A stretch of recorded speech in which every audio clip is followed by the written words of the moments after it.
les caractéristiques qu'on peut donner de la malhonnêteté politique du PCT au jour d'aujourd'hui, c'est maintenant l'apparence autocratique, qui est un mal.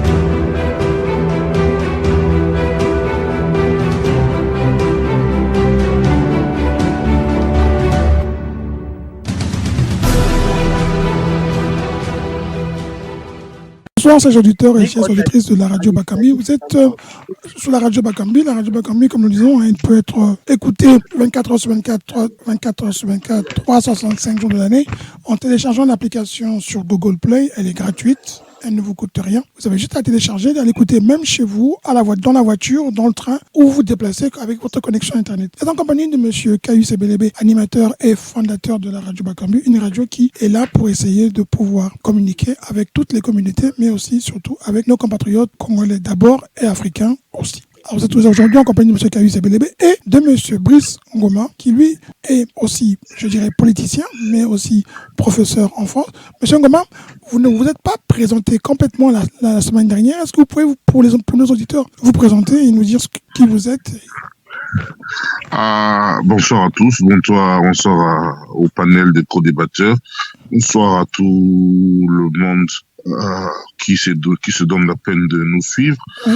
Je suis donc Brice Ngoma, un citoyen congolais, présentement par la force des choses installé en France, où je suis en train de faire le noble métier d'enseignant. Je suis en train d'enseigner dans les écoles de commerce de la place. Et voilà quoi. Je sais pas s'il y avait autre chose qui avait besoin d'être dit, mais le plus important, je pense que c'est que je me définis plutôt comme un compatriote, comme un défenseur de droit, oui. Et quelqu'un qui veut que le Congo avance. D'accord. Je vous remercie beaucoup. Vous n'êtes pas dans un parti politique, vous êtes un membre, un Congolais qui veut que le pays avance, donc vous apportez vos analyses pour pouvoir donner vos idées et puis essayer de voir ou de permettre que les choses avancent. Est-ce que comme ça que vous vous résumez, hein. Vous enseignez quoi, monsieur Ngoma, si c'est pas trop curieux? Comment? Qu'est-ce que vous enseignez? J'enseigne le strategic management. J'enseigne le strategic management, le management de la gestion stratégique. Oui. Et au-delà du management stratégique, je l'enseigne d'ailleurs en anglais. Et donc j'enseigne dans les écoles de master où les étudiants prennent ces enseignements en anglais. D'accord. Merci beaucoup. Alors nous aurons aussi, comme toujours, fidèle à son poste, Monsieur Dion qui lui se retrouve dans les transports en commun. Monsieur Dion, bonsoir. Bonsoir Monsieur Kayus, bonsoir également tous mes co-panélistes. Bonsoir à tous les auditeurs et auditrices de Radio Bakambi. Merci beaucoup, Monsieur Dion. Vous aurez aussi, et comme toujours, ceux qui sont là depuis un bon moment, Monsieur Samba Diankombi, résistant de la place de Paris, économiste et entrepreneur. Monsieur Samba Diankombi, bonsoir. Bonsoir, Monsieur Kayus Ebelebe. Bonsoir à tous nos débatteurs de ce jour. Une pensée particulière pour l'absent, notre compatriote malien. Et je n'oublie pas de transmettre aussi mon bonsoir à tous les bien-aimés auditeurs et auditrices de Bakambi Radio. Merci. Vous savez que maintenant votre voix fait partie du paysage de la radio. Donc vous aussi, on vous dit bonsoir et je pense que nos auditeurs et auditrices vous disent aussi à vous tous bonsoir et de toujours rester fidèles parce que chacun de nous, chacune de nos voix a fidélisé un certain type d'auditeurs et d'auditrices. Monsieur Gaïno, lui, il est toujours là aussi. Monsieur Gaïno, adjoint au maire de la ville de Luango, j'ai du mal à retenir, et politologue. Monsieur Gaïno, bonsoir. Bonsoir M. Kayus, bonsoir les amis débatteurs, bonsoir les auditeurs et bienvenue sur la radio Bakambi pour ce soir. D'accord. Je fais une remarque. Vous m'appelez tous par Kayus, je ne refuse pas. Kayus c'est le prénom et le nom c'est Ebelebe. Mais Kayus ça me va. Donc c'est juste une petite remarque. Bon, alors... C'est le nom de journaliste. Merci beaucoup. On va adopter, on a adopté. Alors, moi j'avais aujourd'hui, on aurait eu avec nous M. Koné, mais M. Koné est en déplacement dans le fin fond du Mali et il ne pourra pas nous rejoindre, mais on espère qu'on l'aura le vendredi prochain. Toutes nos pensées sont avec lui dans sa mission parce que M. Koné est déterminé à changer les choses au Mali et à participer activement à ce que le Mali change dans le bon sens ainsi que l'Afrique. On sait que le Mali est un exemple pour nous tous. Et alors donc nous parlerons d'autres sujets, nous parlerons du Congo en premier parce que là on est sur l'actualité aussi congolaise. Alors j'avais préparé des questions sur le Congo et l'actualité s'est accélérée évidemment. Je ne sais pas si vous avez eu le temps de voir la vidéo que nous avons tous reçue, mais on va commenter ce que un candidat congolais à la députation a dit, et ce qu'il a dit a choqué pratiquement tous les Congolais. Le PCT vient de faire un communiqué où il est carrément désavoué et le PCT va le sanctionner. Le PCT vient de lui retirer tout son soutien et annonce par la voix de M. Iloki qu'il sera sanctionné. D'abord, première question, quand vous avez entendu, quelle était votre première réaction? Forcément choqué. Qu'est-ce que vous avez pensé du PCT avant que ce soir, le PCT prenne ses responsabilités, ce parti qu'on a souvent vilipendé, mais là ils prennent leurs responsabilités pour dire stop, pas la division tribale. On veut bien le combat politique, mais pas dans la division tribale. On veut un pays uni. Monsieur Gaïno, vous qui êtes politologue, après je prendrai Monsieur Brice Ngoma. Monsieur Gaïno. Oui. Choqué, je dirais pas, mais d'abord, félicitations au PCT d'abord. Le PCT, félicitations. Ils viennent de sanctionner, ils vont le sanctionner. Oui, pour le PCT, ils lui retirent tout ça. Je pense qu'il est temps aussi parfois. Il est temps quand même que lorsque ils ont un militant qui dérape, il faut le ramener, le rappeler à l'ordre. Bon, et c'est une bonne chose. Mais pour le reste, pour ce qui est du comportement de ce monsieur, écoutez, nous traversons aujourd'hui une période trouble, une période où les lendemains ne sont pas meilleurs. Et les gens se replient. On est dans une période de repli identitaire.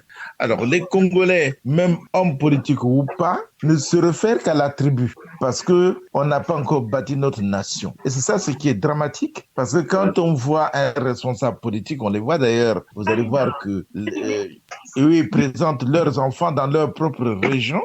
Donc, c'est pas étonnant. On n'a pas vu quelqu'un, un homme politique, parce que on remarque au cours de cette élection-là, on voit beaucoup des enfants des anciens ministres qui sont candidats ou des ministres actuels. Leurs enfants sont candidats. Mais regardez dans quelles régions ils sont candidats. Ils sont candidats dans les fiefs de leur père, alors que ce sont des enfants qui sont nés à Brazzaville, mais on les amène dans les fiefs de leur père.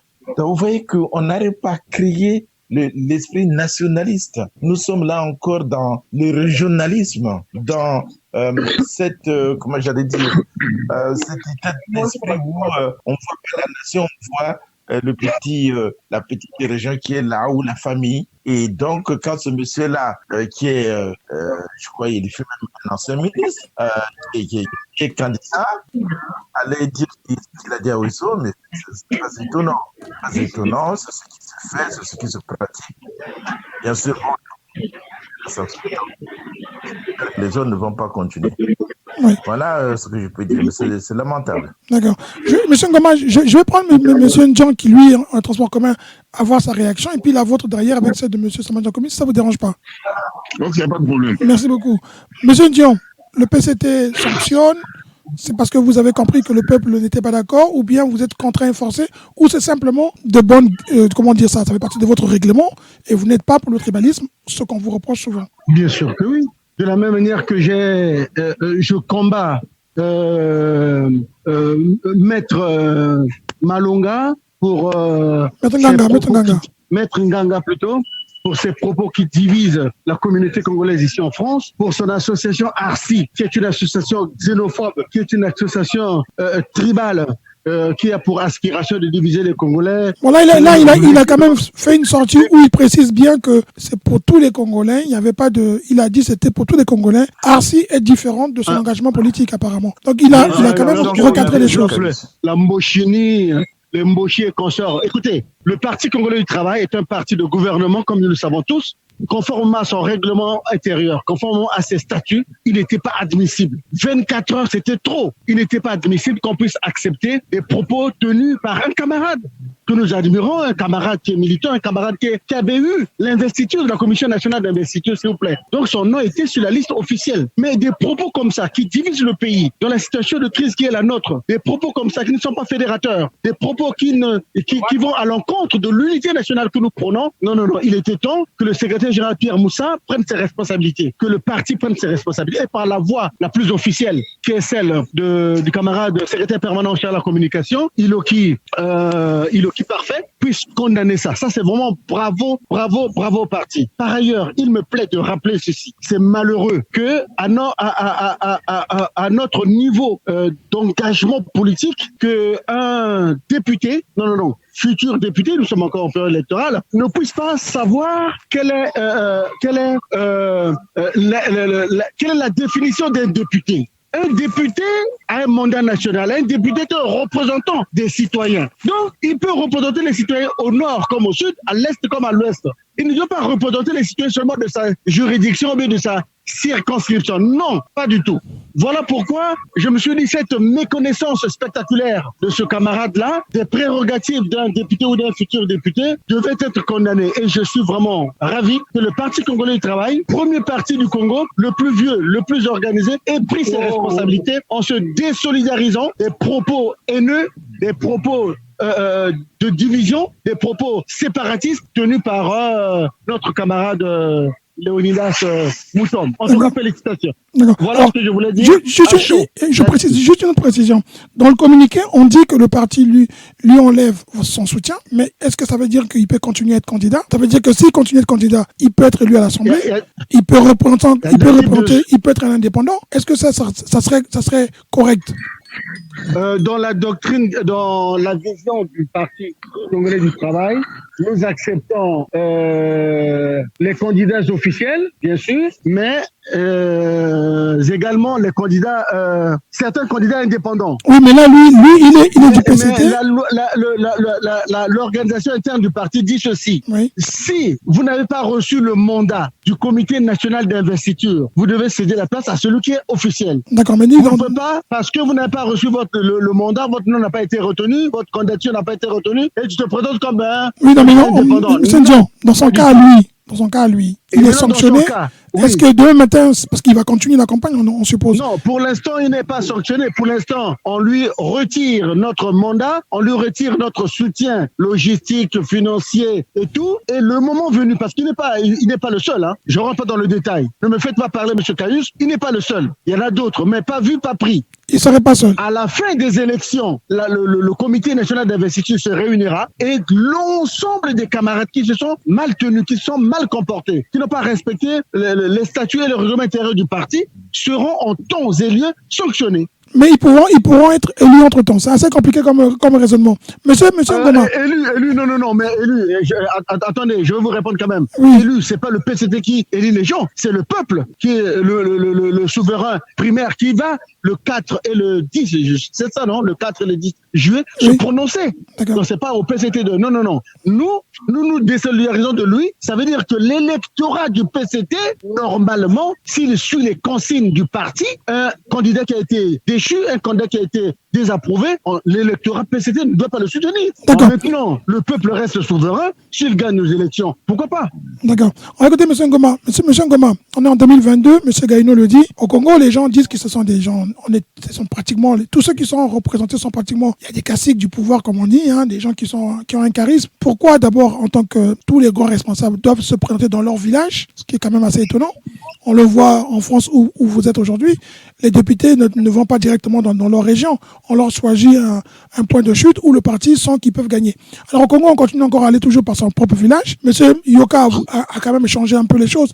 Il est parti à Vinza, même si ça fait rire beaucoup de gens. Alors là, lui, il va être sanctionné, mais il peut continuer à être candidat. D'abord, vous, quand vous avez entendu ça, vous avez bondi de votre fauteuil, ce qu'il a déclaré? Alors, la première des choses, c'est que, comme vous dites là, vous êtes en train plus ou moins de tirer de moi ce qu'est l'une de mes propositions pour arrêter avec cette démocratie qui a tendance à devenir de la parentocratie, qui a tendance à devenir assez tribale.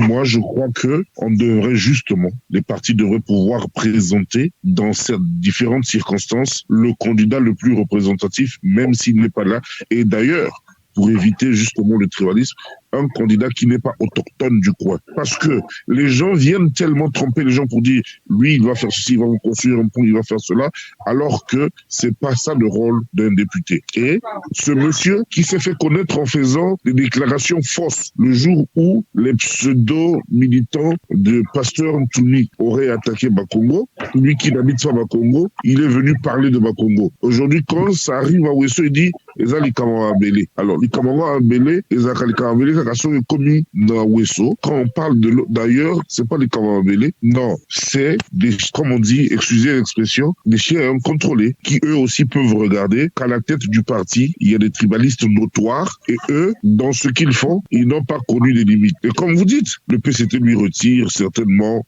la candidature, mais on sait ce qui se passe au pays. Ce type va être encore nommé, il va être encore nommé député, et puis, après un moment de machin, des petits blâmes à la con, il va siéger dans une législature de je ne sais pas quoi.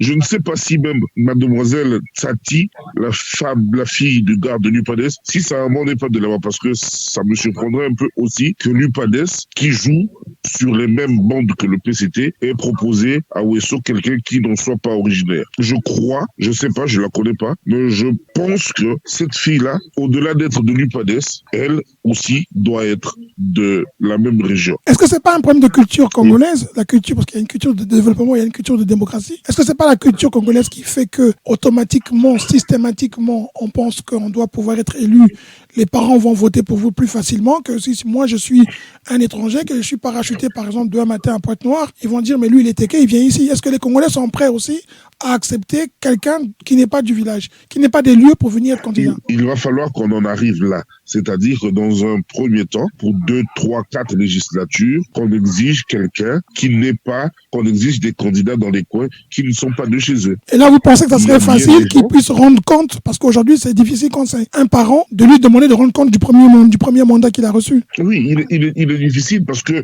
c'est justement, c'est à cause de ça que les gens se cachent derrière la tribu. Et une fois qu'ils se cachent derrière la tribu, l'autre qui n'est pas de la tribu, ça devient l'ennemi.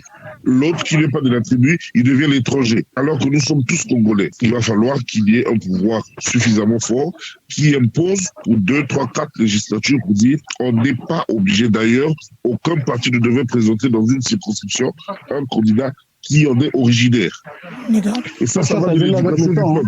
Est-ce que notre peuple est déjà éduqué à ce niveau-là? Ça viendra sûrement avec le temps, mais il va falloir imposer ça au peuple. Comme ça, le peuple va comprendre que le député, c'est pas celui qui vient cotiser quand vous avez des problèmes de décès. Le député est là pour voter des lois au niveau national. Lui qui crie, qu'a-t-il fait pour son Mabélé en question depuis qu'il est ministre, depuis qu'il est autre chose? D'accord. Est-ce que vous pouvez reconnaître que le PCT quand même vient quand même de venir montrer leur autorité pour dire là, pas question quand même, parce que c'est ce qu'on lui reprochait de favoriser le tribalisme. Là, ils ont dit non, merci, pas chez nous.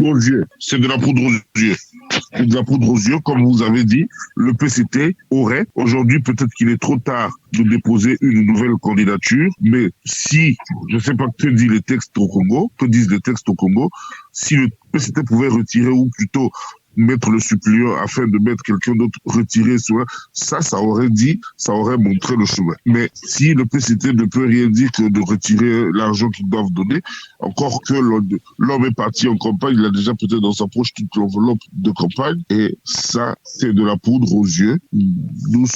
On connaît le PCT, nous avons grandi sous ce système-là, et vous n'y croyez pas, d'accord. On peut prendre rendez-vous aujourd'hui, ce jeune homme va passer député, et une fois qu'il va passer député, on l'a déjà vu se briller en cherchant des bagarres pour quelqu'un de ce... Bon, c'est autre chose. Mais ce monsieur passera député, et puis cette histoire sera derrière. D'accord. Vous croyez qu'il n'y aura rien. Alors je parle de M. Sama Djankombi. M. Sama Djankombi, vous qui êtes résistant, je vais insister, vous êtes résistant. vous observez ça, vous dites que la démocratie est en danger. Le PCT dit non, nous, on met de l'ordre chez nous. Il n'y a pas de tribalisme officiellement chez nous. Nous combattrons avec la plus forte énergie que nous avons. Monsieur Menton sera sanctionné au moment opportun, mais il est toujours candidat. Est-ce que déjà ça, vous saluez au moins cette prise de position du PCT et puis derrière, votre réaction par rapport aux déclarations que ce monsieur a fait?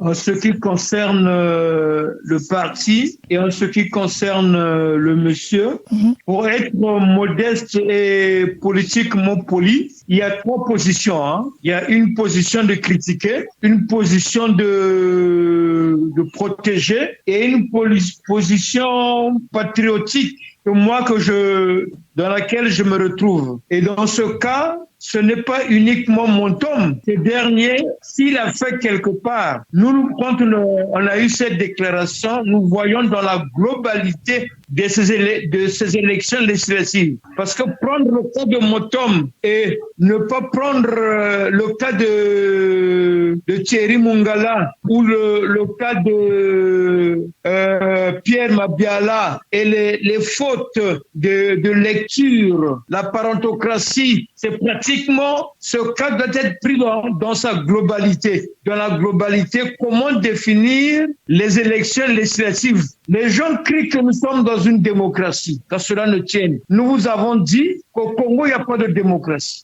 Et dans ce cas, ce que nous voyons, nous, de l'extérieur, même l'aile intérieure de la résistance, c'est que c'est la délicatesse ou la déguétance plutôt de l'État comme institution, comme république. L'homme politique congolais, le crétinisme, la médiocrité, le gangstérisme d'État atteint un niveau où ça leur revient à la face. Si ce dernier a parlé comme ça, c'est qu'il s'est dit, il y a des plus zélés que moi qui l'ont fait, donc je peux me permettre de le faire. Et vous allez voir que aucune structure, aucun département de cette institution qu'on appelle République ne marche. Et nous allons voir au fur et à mesure, soyez-en sûrs que la délicatesse de tous les secteurs de la République où l'homme politique devient un loup pour tout Congolais. Et tout est à refaire.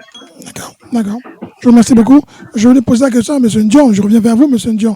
Est-ce que ce que vient de dire votre porte-parole, M. Iloki, au sortir des élections, vous direz que le PCT et ses alliés vont rentrer dans une nouvelle ère qui est maintenant une ère de justice, de respect de la loi, ce qu'on vous reproche de ne pas faire? Bien sûr, tout à fait, parce qu'il me plaît de vous rappeler qu'avant, tout après avoir entériné les listes définitives par le comité national d'investiture, une note circulaire avait été prise par la direction nationale du PCT pour dire que attention, on doit se respecter, on doit respecter les listes officielles, on doit respecter les accords que nous avons signés avec les partis en alliance avec nous, notamment la majorité présidentielle. On doit faire en sorte que nous devons respecter nos candidats. Et toute personne, tout camarade, tout militant qui va s'écarter de cette démarche-là, de cette logique-là, sera sanctionné. Ça, nous le savons avant. Et donc, actuellement, avec ce qui s'est passé, ça montre bien que nous voulons donner l'exemple. Donc, je suis convaincu que ce qu'a dit le porte-parole, Iloki Parfait, sera respecté. Et vous allez voir qu'après la proclamation des élections, des résultats définitifs des élections législatives et locales, des décisions seront prises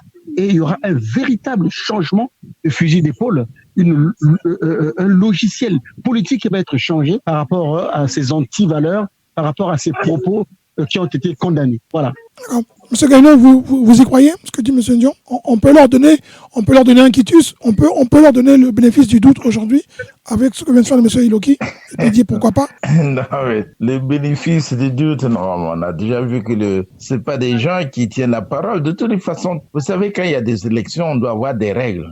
Et ce sont des règles qui sont déjà établies, qui existent, on n'attend pas qu'il y ait des dérapages pour dire ceci. Et quand il y a des dérapages, on en profite justement pour mettre en place des règles pour que ces choses-là ne se répètent pas. Moi, tout à l'heure, je vous ai parlé d'une élection où vous ne voyez que les enfants des ministres ou des anciens ministres ou des députés ou de je ne sais pas qui deviennent. Comment vous appelez ça la démocratie, ça? Et vous allez voir, ces enfants-là, qu'est-ce qu'ils peuvent dire? Est-ce qu'ils peuvent dire non au gouvernement? Est-ce qu'ils peuvent dire non? Est-ce qu'ils peuvent poser des questions? Mais vous voyez quand même que le Congo est toujours en train de déraper sur tous les plans. Et donc, on n'est pas surpris de voir des candidats tenir des propos incohérents, des propos inadmissibles dans une nation. Monsieur Gaïno, encore une fois, je ne peux pas Monsieur Gaïno, croire... justement, de vous interrompre. Oui. On reproche aux enfants, on est nombreux à le faire, tous les Congolais le font, mais il y a une bonne partie de l'élite des Congolais qui pouvaient prétendre dans cette élection. Ils sont à l'étranger.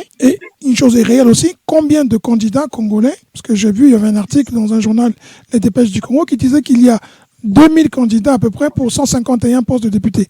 Mais est-ce que vous pensez que les enfants de ceux qui n'ont pas de nom, eux aussi ont été candidats, ou bien aussi, comme dit M. Ngoma, il y a des choses à revoir. Par exemple, quel est le montant qui est exigé pour être candidat aux législatives? J'apprends que c'est 1,5 million. Tout le monde n'a pas 1,5 million. Évidemment, là, ça élimine. Mais est-ce que ça, c'est pas des barrages déjà pour les autres? Mais en même temps, est-ce que des Congolais lambda se sont présentés pour dire nous, on veut que ça change? Ou bien on attend les élections pour critiquer seulement? Monsieur Caius, oui? Vous me posez une question et vous avez donné vous-même la réponse. Lorsqu'on exige un tel montant, la question en retour, est-ce que ces enfants-là qui sont candidats aujourd'hui, où ont-ils trouvé ce montant? Quand tu regardes la plupart, ce n'est pas des gens qui travaillent, même quand ils travaillent. Quel est le salaire d'un fonctionnaire congolais? Donc, vous voyez que c'est vraiment c'est-à-dire qu'on est en train de s'amuser avec toute une nation. Comment voulez-vous que l'enfant je sais pas moi, de quelque part se présente lorsque déjà on lui demande dans un pays où les gens sont en train de souffrir de misère? Vous savez, aujourd'hui, vous allez à l'hôpital, au CHU, dans les morgues, vous avez des corps qui traînent là depuis 3 semaines, 1 mois, qui ne sont pas enterrés parce que les gens n'ont pas d'argent.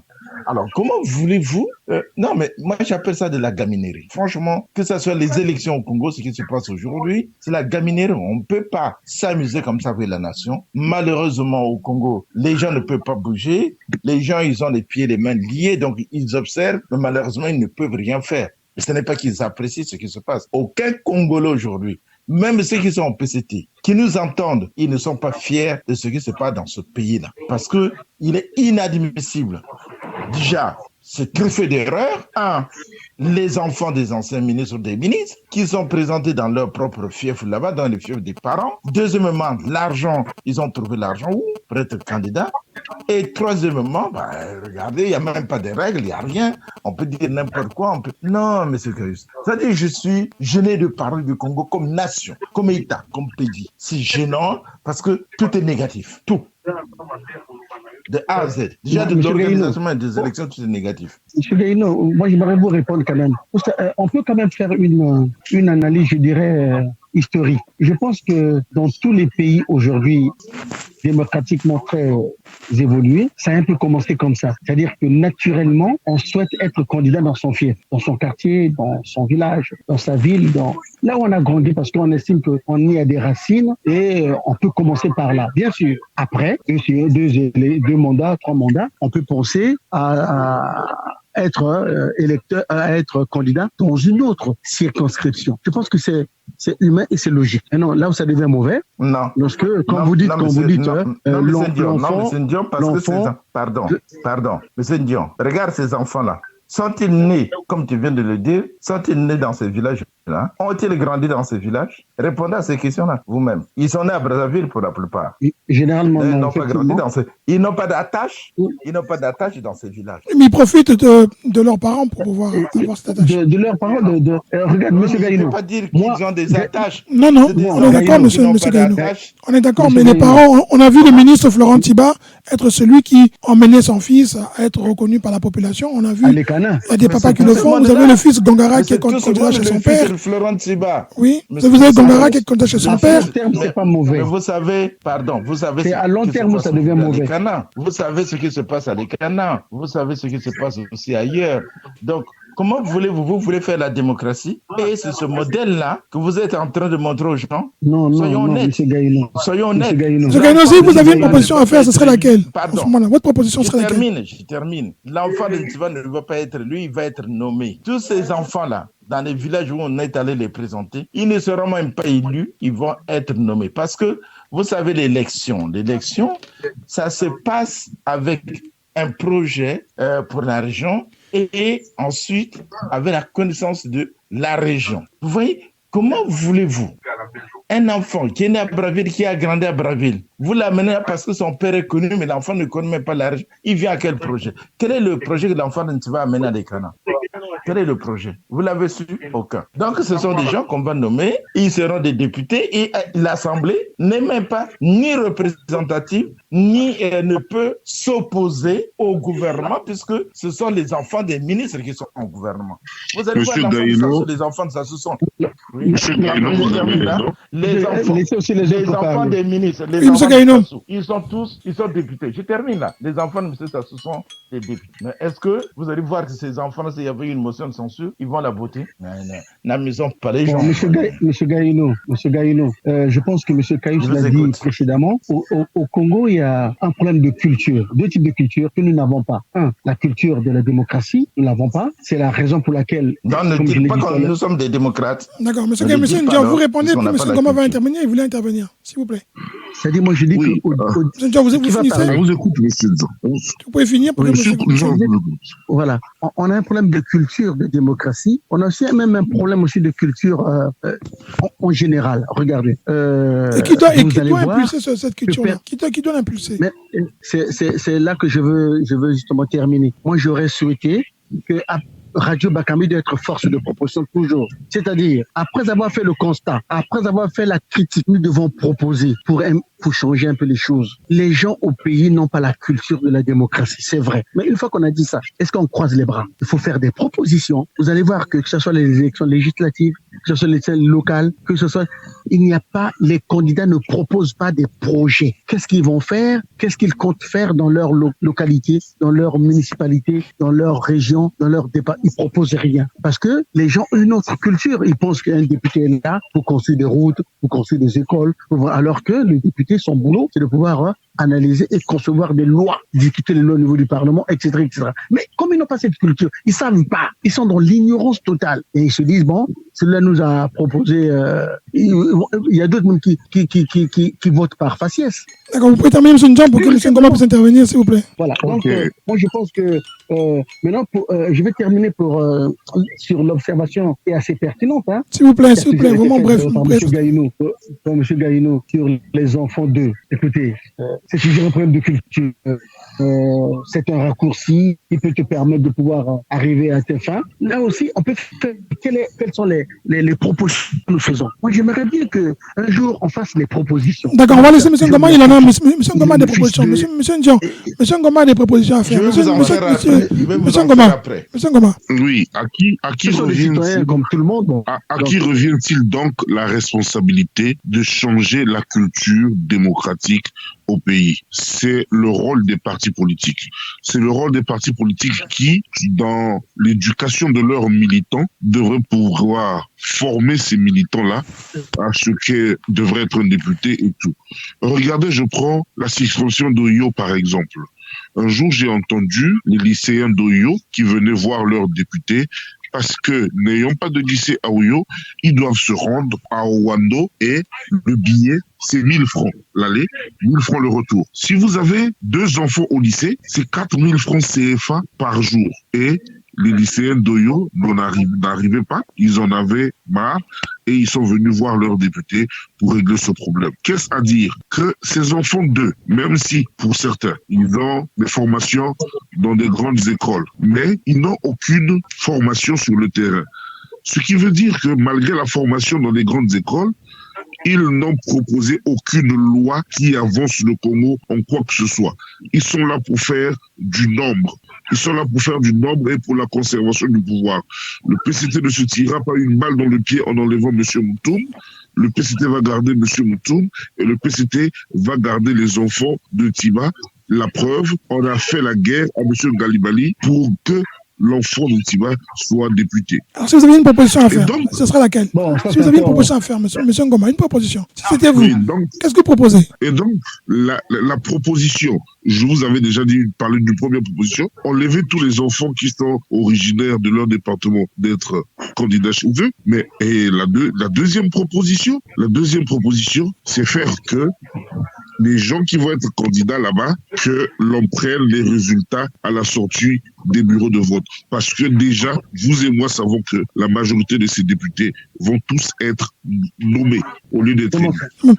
Moi j'ai une question à vous poser, M. Ngoma. M. Ngoma, Oui. vous êtes en France, Oui. vous êtes en France, et on voit le président français en train de patauger vraiment. Il a été sanctionné au législatif, en tout cas bien sanctionné. Il lui est reproché, entre autres, de ne pas avoir eu de mandat électoral national, local, et ce manque d'expérience fait que le résultat est catastrophique. Pourquoi les enfants de X et d'Y, qui aspirent forcément à des ambitions comme leur papa, n'auraient pas le droit d'être candidats? M. Ndion a dit ceci. Pourquoi vous ne proposerez pas une loi qui interdirait ou qui permettrait que tout candidat, je donne un exemple, aux élections locales, devrait d'abord faire preuve d'une certaine carrière professionnelle pour pouvoir prétendre à être maire ou à être conseiller municipal, qu'il puisse justifier au moins déjà. Non. Pourquoi pas? Ce serait, monsieur Ebelebe, ce serait mettre des Congolais hors de la ligne. Ces enfants-là, s'ils n'ont pas l'assurance de leurs parents derrière pour venir voler à ces élections, ces enfants-là savent que personne ne va les voter parce qu'ils ne sont même pas connus. Mais s'il y a une loi qui impose un certain nombre d'années d'expérience, comme c'est le cas pour être président de la République au Congo, ils devront d'abord travailler et acquérir. Ça va être compliqué. Le Congo, monsieur Ebelebe, le Congo a l'avantage au monde d'avoir à sa tête l'un des présidents, sinon le président qui a le plus d'expérience au monde, je veux dire. Mais le Congo, c'est le pays qui n'a pas d'hôpitaux, qui n'a pas d'eau, qui n'a pas d'électricité. Et aujourd'hui, si vous prenez les étrangers qui venaient du Sénégal, du Cameroun, qui venaient étudier là-bas, ils vont vous dire que le Congo a reculé. Et donc, l'expérience qui a à la tête de notre État a déjà montré ses limites. Cela veut dire que le peuple congolais est certainement con pour voter encore et encore ce monsieur. On va dire naïf, plutôt que le mot con. On va dire qu'ils sont assez naïfs et qu'ils votent toujours par affinité tribale. Non, nous, disons, il faut dire quand le Congolais vote à 80%, quelqu'un qui ne nous donne pas l'eau, ça veut dire nous sommes cons. Mais vous aviez dit aussi que les Congolais ne votaient pas, que vous avez dit qu'il y avait une triche. Donc les Congolais ne sont pas cons. On ne votait pas. Donc vous l'avez dit tout à l'heure. Je vais poser la question. Excusez-moi. Je vais poser la question à M. Samandiankoumbi, qui est résistant. M. Samandiankoumbi, les résistants n'ont pas de candidat. Comme on dit, la nature aurait du vide. La nature aurait du vide. D'autres se présentent. Attendez, je pose ma question, s'il vous plaît. Ma question, avant de vous chauffer. Ma question. On a une candidate. Monsieur Samandiankoumbi, on ne s'entend pas bien. Il y a une candidate qui a attiré mon attention. C'est Madame Moussa Fatima. Madame Fatima Moussa est, jusqu'aujourd'hui, elle est la directrice générale de ECAIR. Nous avons appris que le ministre du partenariat public-privé avait annoncé aux Congolais, en tout cas il a annoncé qu'ils avaient eu l'argent pour relancer ECAIR. Alors je me pose la question et je vous la pose à vous, je poserai à M. Ndion après. Comment expliquer que Mme Fatima est candidate aujourd'hui au local alors qu'elle est directrice générale de ECAIR? Est-ce que ECAIR c'est fini pour toujours d'après vous? Monsieur Ebelebe. Monsieur Samandiankoumbi. Je me permettais de répondre à votre question, mais avant de la répondre, permettez-moi de relever, enfin, quand vous avez parlé du PCT, qu'il fallait lui donner un crédit. Fallait-il? C'est une question. Fallait-il? Fallait-il? Oui. Et moi, entre-temps, je vous ai dit qu'au lieu de chercher uniquement à traiter ou à soigner la fièvre alors que l'organisme est atteint d'un cancer, il faut d'abord faire un diagnostic. Le PCT, c'est un parti État qui a été créé depuis 1969. Vous comprendrez avec moi que de 69 à maintenant, donc c'est un parti qui a de l'âge. Mais est-ce que sa doctrine a changé? Sa doctrine, comme elle n'a pas changé, les caractéristiques qu'on peut donner de la majorité politique du PCT au jour d'aujourd'hui, c'est maintenant l'apparence autocratique, qui est un mal. D'accord. Moi, je pose la question, pourquoi il n'y a pas de résistant candidat pour remplacer le PCT? Et ce mal, au jour d'aujourd'hui, ce mal, vous allez voir qu'il y a déjà même au sein du PCT un virus où certains candidats disent que nous qui avons mouillé le maillot, nous sommes restés sur le terrain. Au jour d'aujourd'hui, ce sont les enfants qui reviennent de l'étranger qu'ils veulent positionner. Mais où allons-nous? Vous ne répondez pas à la question que vous La avez question que je vous pose, monsieur Nsamana Komi, vous n'avez pas de candidat. La nature a horreur du vide. Pourquoi il n'y a pas de candidat de la résistance? Mais je dois poser la question. Comment voulez-vous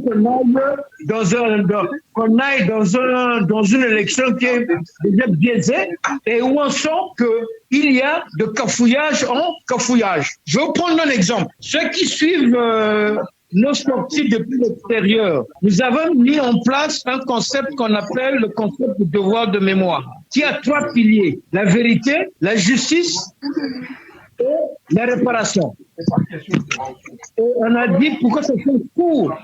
On a interprété ça en langue de chez nous comme Chimou, Nimaïla. Mais à ce jour, au Congo. C'est une langue congolaise ou c'est une langue locale, monsieur? C'est une langue, je veux dire qu'elle est langue nationale, hein. Elle est locale, hein. C'est dans le pool, une partie du pool, d'accord? D'accord. Merci. D'accord. Il faut juste préciser. Ok. Je vais vous dire que il y a des candidats à la députation dans la circonscription de Mukondo, de l'arrondissement 4 Ngali. Il y en a du côté de la circonscription de la Congo 2 qui a repris mes idées. Mais connaissent les fondamentaux de ce concept-là? Oui, mais ce ne sont pas des résistants. Alors, ce ne sont pas des résistants. Moi, je vais poser la question à monsieur. Et nous savons qu'au jour d'aujourd'hui, notre objectif c'est de pousser à ce que le gouvernement se rende compte que le Congo va mal. D'accord. Merci. Monsieur Nsamana Komi, votre temps est passé. Excusez-moi, je veux vraiment la question, je vais la poser à monsieur Ndion. Monsieur Ndion, l'un de vos ministres, enfin, l'un des ministres du PCT qui est candidat aujourd'hui du PCT à Oyo, je ne sais pas si c'est Oyo 1 ou Oyo 2, a promis aux Congolais le redémarrage des Caire, mais la directrice générale qui occupe cette fonction est candidate au local. Est-ce que la pauvre dame est tellement désespérée à ce point pour pouvoir être candidat au local et ne plus se préoccuper des promesses qui n'engagent que ceux qui y croient? Est-ce que Caire c'est fini? Écoutez, non, Caire c'est pas fini. Caire, je pense que nous avons tous, vous et moi, suivi la déclaration du ministre de la coopération internationale et la promotion du partenariat public-privé, qui a dit que 2 sources de revenus ont été trouvées pour faire redémarrer, qui a trouvé 2 sources de revenus qui permettront 2 sources de financement, je veux dire. Il y a une source gouvernementale, l'État, et puis une source privée, comme nous le savons. La source gouvernementale permettant de pouvoir épurer complètement tous les arriérés donc de Eker, et la source de financement privé permettra donc de financer la reprise de Eker. Donc, moi je me dis que faut être optimiste. Pour le moment, ça n'a pas encore commencé. Faut être optimiste. Maintenant, du 2. Ça c'est de 1. Maintenant, de 2. Madame est candidate, mais la candidature, quelqu'un m'a posé la question en disant qu'est-ce que tu fais ici en France? Elle est candidate, elle est la fille de votre secrétaire général. Elle aussi, elle est la fille de. C'est exact. C'est aussi la fille de. Oui, je suis d'accord. Oui, moi j'ai déjà répondu à cette question. Moi j'ai dit ceci. La société est organisée sur la loi. Si nous voulons que les fils d'eux, les filles d'eux, les enfants des ministres, des ceci, de cela, ne puissent pas être des candidats, prenons une loi qui les exclut pure et simplement. Non, monsieur Ndion, pardon. Donc ils peuvent être candidats. Monsieur Ndion, pardon. Oui. Vous avez un très bon argument. C'était un bel argument. On ne peut pas ne pas vous le reconnaître. Mais on se pose une question. Et ça, il n'y a pas que moi. Tout le monde se pose cette question. Au Congo-Brazzaville, il y a eu 4 présidents. Ou 5. Youlou, Massama Deba, Mariangwabi, Yombi et Sassou 3 fois. Lissouba. N'oublions pas Lissouba. Aucun des enfants de ces présidents avant Sassou ne se sont présentés. On n'a jamais vu autant d'enfants, de papas qui ont profité du pouvoir du Congo et qui n'ont même pas, depuis des années, payé le courant, ni même les licences, ni même payé les billets d'avion parce qu'ils sont aux frais de l'État. Ces gens-là, depuis plus de 20 ans, la plupart d'entre eux. Et vous avez là, tout d'un coup, un déferlement d'enfants. Sur Ngwabi, on disait que Ngwabi ne voulait pas du tout que ses enfants apparaissent au devant de la scène. Massama Deba, on a découvert ses enfants quand on a appris le décès d'un. On a vu un était économiste. On ne connaît pas où sont les enfants de Youlou, parce qu'ils ont dit qu'il en a eu. Yombi, son fils est malmené, peut pas être candidat. Kolela, oui, ok, d'accord, mais il n'était pas président. Donc, c'est que sous Sassou où on voit les enfants des ministres, des députés devenir députés. Ça, même ça, vous pouvez défendre ça vraiment aujourd'hui? Moi, je ne suis pas d'accord avec votre analyse, qui est une analyse oblique. Pourquoi? Parce que vous ne voyez que le cas du président Denis Sassou Nguesso, mais vous ne voyez pas le cas de tous les autres présidents des partis politiques. Mais allons-y, sous Lissouba, ces enfants n'ont pas été candidats à une primaire, même pas une primaire. Non, allons-y doucement. Allons-y. Joachim Yombi Opango. Son père n'était plus président quand il s'est présenté. Son père n'était plus président. Non, peut-être qu'il ne s'est pas présenté. Nous parlons du président en fonction, M. Ndion. Les autres fois. En fonction. Les autres fois, il s'est bien présenté. Non, mais en fonction. Est-ce que vous connaissez un président congolais en fonction?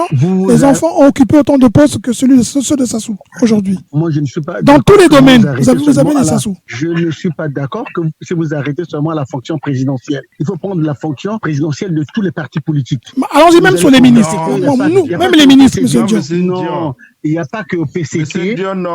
Non, mais laissez-moi parler quand même. Il n'y a pas que au PCT où il y a les enfants d'eux qui sont candidats. Même dans l'opposition, il y en a. Je commence par l'UPADES. Ah oui, on est d'accord avec vous. Vous avez le grand patron, Tati Mabia. Oui, d'accord avec vous. Mais tout à fait. sa fille aussi est candidate. Oui, oui. Vous avez, mais c'est sous le régime du président Sassou. Son fils fut aussi ça candidat. se passe sous le régime du président Sassou. Mais non, mais les autres, oui, peut-être exceptionnellement. Mais ça se passe sous son régime parce que il a l'avantage de la longévité.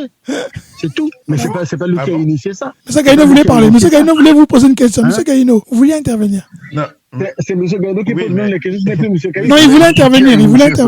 Non, M. Ndion. M. Ndion, oui, vous êtes en train d'amuser la galerie parce que M. Kayus te dit pourquoi ça se passe seulement sous le président Sassou. Toi, tu es en train Il est resté de le plus longtemps possible. Il est resté le plus longtemps. Mais c'est pas la raison. C'est pas la raison parce que on peut rester longtemps dans certains pays. Dans certains pays, il y a des jeux d'État qui sont restés longtemps, mais ce n'est pas pour dire que maintenant il faut que ce soit les enfants des anciens ministres ou des anciens présidents ou des présidents.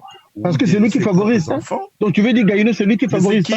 C'est lui. Les gens sont libres parce que non, mais écoute. Toi, tu as refusé d'être candidat, donc moi aussi j'ai refusé. Mais attends. Oui, vous avez refusé. M. Ndion a raison sur ce point. M. Samata Koumi n'a pas répondu. Il n'est pas candidat. La résistance n'est pas présente. Vous aimez souvent comparer, puisque au Congo, on est au Congo, mais on vit plutôt en France. Vous aimez comparer ce qui se passe en France par rapport à ce qui se passe au Congo. Dites-moi, quand on est candidat à une élection ici, on donne combien? On exige combien à un candidat? Quand, par exemple, vous voulez vous présenter à la députation, combien on paye? Moi, j'ai jamais été candidat, ni en France, ni ailleurs. Le Congo a le droit d'avoir une exception. C'est un pays qui adopte ses lois comme il veut. Il doit être indépendant. Non, mais c'est une exception. Il ne faut pas calquer toujours par rapport aux Européens. Il ne faut pas toujours comparer. C'est une exception. Pas toujours qu'on calque par rapport à l'Europe. Pardon. Tant que vous n'avez pas pris une loi. Le terme, pardon, mais je peux finir. C'est une exception qui favorise la parentocratie, comme vous l'avez dit. Puisque les enfants qui ne travaillent pas, qui n'ont même pas une entreprise, qui n'ont pas de société, ils trouvent 1 million ou 1,5 million, 5 millions, 7 millions pour aller verser. Mais c'est fait exprès pour bloquer justement que les autres enfants, ceux qui ne peuvent pas, ne peuvent rien faire. Vous voyez pas, on peut pas, mais la loi, ce sont les gens qui l'apprennent. Pourquoi ils l'apprennent pas? Quand tu me cites l'exemple de Tati Mabia, mais c'est pas un exemple à citer, ils sont tous dans le même carcan. C'est ce que j'appelle le système. Non, c'est l'opposition, ça. Qui est un système. Ça, c'est l'opposition, hein? Non, arrête, il n'est pas dans l'opposition, arrête. C'est un système médiocre. C'est un système médiocre. C'est le premier leader de l'opposition, hein? Pardon, j'avais quelque chose à dire. Quand je crois que c'est M. Ngoma qui a parlé là, il faut savoir que la culture démocratique, elle s'acquiert et il faut commencer à la donner aux plus jeunes, c'est-à-dire depuis les écoles même. Ça doit commencer d'abord par les écoles et puis ensuite progressivement dans les régions, dans les districts. Vous voyez, par exemple, on a été à l'école, on a appris ce que c'est que la démocratie. On arrive, on est dans nos villages ou dans les mairies, des choses comme ça. Aujourd'hui, vous avez encore des maires au Congo qui sont nommés qu'on appelle les maires administratifs. Et ils ont un conseil, c'est pas moi, municipal. C'est du n'importe quoi. C'est n'importe quoi. On peut dire un maire, même s'il y a 300 habitants, même s'il y a 200 habitants. Pourquoi certains sont nommés, d'autres sont élus? Et puis, quel est le rôle de ce conseil municipal? Il joue quel rôle? Quel est le budget d'un maire au Congo? Vous voyez? Donc, tout ça, on s'amuse, on va donner et on va élire les gens qui n'ont aucune fonction, parce qu'ils n'ont pas un budget de fonctionnement, ils n'ont rien. Mais à quoi ça sert de mettre en place un conseil municipal? Mais c'est aberrant. Voilà pourquoi je dis, faisons des propositions. Les propositions, M. Ndion. Les propositions. D'accord, monsieur Gaïno, vous avez passé 3 minutes, vous pouvez laisser les autres intervenir, s'il vous plaît, monsieur Gaïno. Monsieur Ngoma, allez-y, vous voulez parler? Je conclue tout simplement en disant que ceci, monsieur Ndion qui cherche les propositions, mais les propositions, c'est tout simplement, c'est très simple. Ce qu'on dit là, ça fait partie des propositions. Arrêtez de tripatouiller tout, arrêter de favoriser les enfants, laisser les gens libres. D'accord, M. Gagnon, s'il vous plaît, M. Ngoma. Allez-y. Monsieur Ebelebe, vous avez posé une question fondamentale. Une femme congolaise au nom de Bélissa Aïna, je ne sais pas comment la Fatima Moussa, qui a clairement échoué aux yeux du monde. Mais comme au PCT Ebonga est toujours meilleur, quand vous avez échoué ici, on vous prend, on vous met devant, c'est elle qu'on prend pour aller mettre candidate là-bas, parce qu'il n'y a pas meilleur candidat qu'elle. Parce qu'elle est la fille d'eux, je suppose. Parce que la résistance, M. Ngoma, il y a aussi parce que la résistance, c'est parce que nous qui sommes en Europe, qui donnons des leçons, nous ne sommes pas candidats. Peut-être que ça joue aussi. Non, faut pas t'amuser. Tu peux partir là-bas. Je pose une question. D'abord, il faut qu'on accepte ta candidature. Nous avons dans le groupe un candidat qui est accepté et qui est candidat. Il est rentré au Congo. Monsieur Mawel. Il va jamais gagner. Mais comment ça?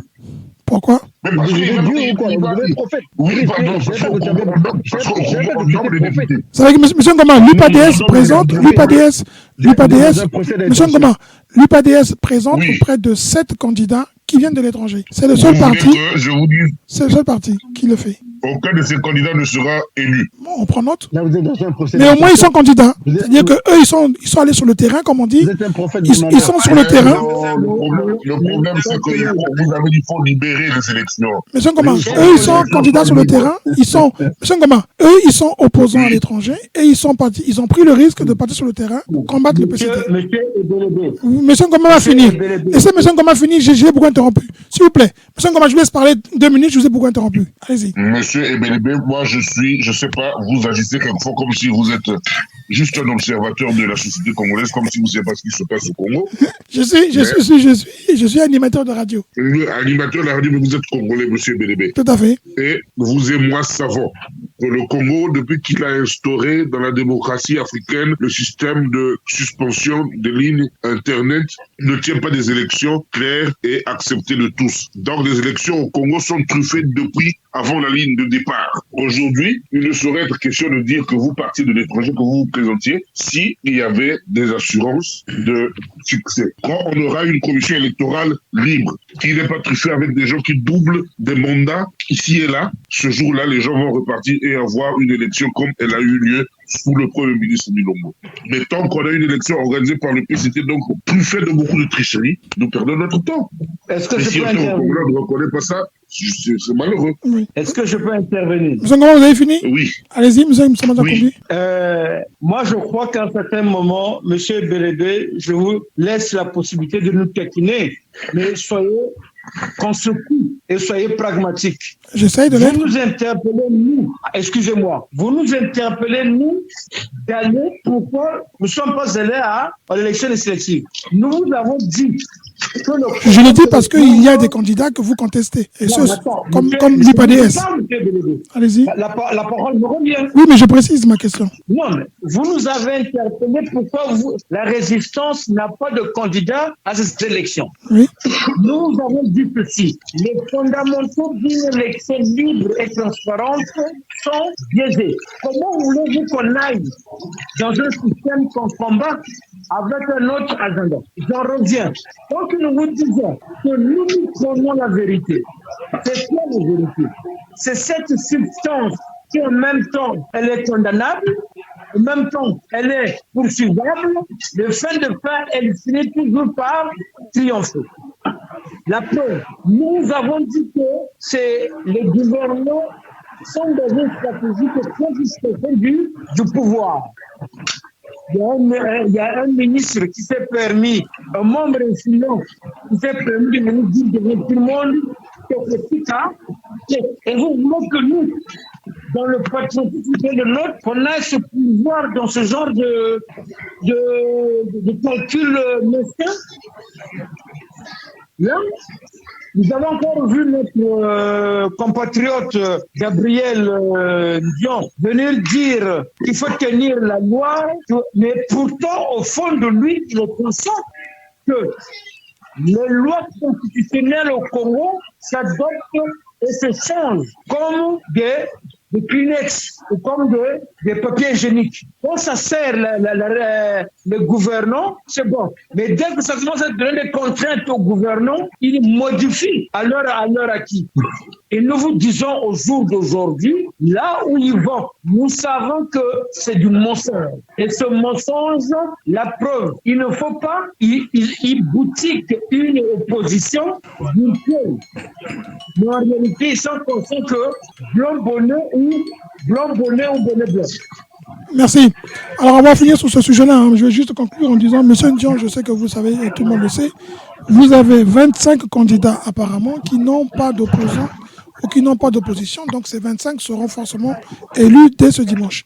Alors, on va passer à l'autre sujet qui est celui... Nous ne savons pas, hein. Mais parce qu'il n'y a pas d'opposition, comment vous qui ne sont pas? Mais j'aurais voulu quand même que vous puissiez reconnaître sur Radio Bakambi que la diaspora a été bien représentée quand même cette fois-ci. Je dis bien que c'est l'UPADS qui a représenté cette personne. L'UPADS. Personne, oui. Mais oui, la Fédération PST France a aussi 3 candidats. D'accord, on ne savait pas. Mais vous avez dit que c'était refusé. Ils sont 3 candidats indépendants ou 3 candidats du PCT? Oui, il y a 3 candidats du PCT qui sont allés lors des dernières... La commission ad hoc PCT France n'a pas, dans sa publicité ou dans sa bande-annonce, n'a pas donné son soutien aux candidats qui viennent de la diaspora. Hein. Vous voyez comment on n'a pas fait ça de façon spécifique, c'est de façon générale. Nous soutenons toutes les candidatures de façon générale, les listes officielles notamment. Parce que tu n'oublies pas, M. Sambadja Koumbi, que nous avons également des... C'est ce que je dis, M. Sambadja Koumbi, il y a une affiche qui est vraiment grande et qui est visible au Congo, qu'on a vu dans les réseaux sociaux, où M. Mabundu dit la Fédération PCT France soutient Mme Inges Niam. Il a bien spécifié la personne, hein, il n'a pas donné deux mondes. Eh bien, je me permets en ma qualité de président, de préciser que cela n'engage que la personne, c'est-à-dire le camarade Makoudou Bastien. La fédération en tant que telle soutient toutes les candidatures du Parti congolais du travail. La commission ad hoc PCT France soutient toutes les candidatures officielles du Parti congolais du travail. Mais ne soutient pas seulement la camarade Inès Inga. Ne nous prenez pas pour des idiots, M. Gabriel. On vous fait comprendre que ce soit la bande audio, que ce soit les supports de communication, le camarade Makoundou dit que la commission ad hoc PCT France soutient un tel et un tel. Voilà. D'accord. Mais M. Ndian précise que c'est... M. Ndian, ce que vous voulez dire, c'est que ce que dit M. Sambadja Koumbi, vous avez un conflit en interne qui n'est... La communication a un problème. Hein. Alors, on va passer à un autre sujet, s'il vous plaît. On ne concerne pas le conflit interne. D'accord.